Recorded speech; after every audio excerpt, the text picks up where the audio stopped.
Para mabigyan natin ng mas malinaw na pagpapaliwanag at ma-emphasize natin kung ano talaga yung objective, kung bakit ginawa yung short film na yan. Ano.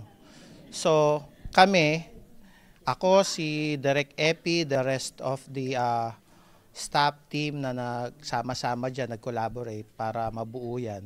Ang unang-unang objective is maihatid sa tao, sa mga Pilipino, na ang A-teacher ay talagang kapartner ng gobyerno at ng mga guro pagdating sa pamamahagi ng mga mabubuting aral.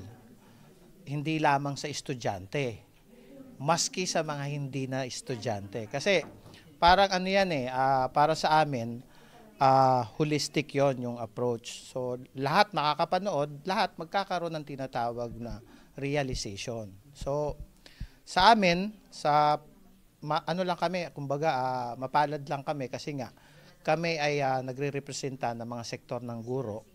Kaya pinag-usapan namin ang napakagaling kong partner kasama na si Congresswoman Juliet Cortuna. Sinabi ko sa kanya, siguro it's about time na mag-isip tayo ng panibagong platform kung paano natin maihahatid sa publiko ang mga magagandang programa ng A-teacher, hindi lamang para sa mga guro, para sa estudyante, pati na rin sa mga magulang. So sa mabilis na nagbabagong panahon ng teknolohiya, naniniwala kami na dapat sumabay kami dyan. So isang nakikita namin na napaka-epektibo pagdating sa information dissemination ay ang social media. So ginawa namin to short film, tapos ang goal talaga namin is mailagay ito sa platform ng social media so that lahat ng tao pwede nilang panoorin sa cellphone nila. Yun, isa yon sa talagang objective namin pagdating doon. Kung yung third film, medyo yun nga, yung teacher, humility, could you tell us, alam ko para medyo provocative ang dating niya, maiba, parang tell us about concept. Yung konsepto nun, nung una na pinag-uusapan namin kung paano gagawin yon. Kasi yun, actually yung huli na yon, yung eksena na yon, yun talagang essence ng A-teacher party list. Kasi guro na yon at ang estudyante. Doon pinakikita talagang gusto namin mai-highlight, maparating sa taong bayan na ang guro ay isa sa pinakamahalagang ginagampan ng profesyon, ano, sinasabi natin. Dahil ang guro, siya yung taga-hubog ng karunungan ng mga estudyante. Doon sa eksena na yon, mapapanood nyo, di ba, na naipakita ng guro na hindi porke guro siya, lagi siyang tama. So nagkaroon siya ng realization overnight, nakita niya na tama pala yung sinasabi ng estudyante. So kinabukasan, siya mismo nagpakumbaba, inamin niya na siya ay mali at tama ang estudyante. Doon medyo mabigat talaga yon. Pagdating sa mga guro, siguro masasabi natin na very seldom yan. Nangyayari naman yan, pero sobrang bihira. Ang napakahalagang inihahatid na mensahe ay yung guro ay pwedeng magpakumbaba sa kanyang estudyante, lalo na kung ito ang makakabuti at ito talaga yung tama. So yun, isa yun sa mga talagang pinagtuunan ng pansin sa ginawang short film. Short message kong about sa film, na nakapanood ng film.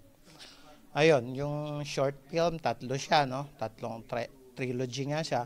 So pag makikita mo doon, yung una, yung panata, medyo mabigat yon.